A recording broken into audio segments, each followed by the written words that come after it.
छत्तीसगढ़ में मानसून की हलचल हो गई शुरू। आज राजधानी रायपुर में हुई हल्का फुल्का मध्यम बरसात।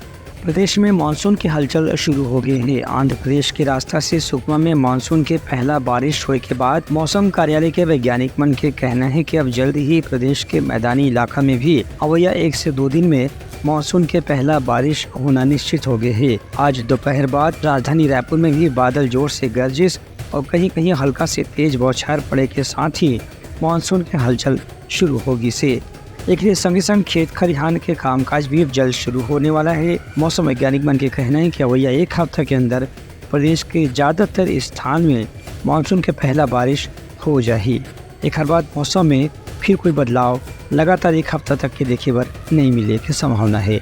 Bureau report Langha news.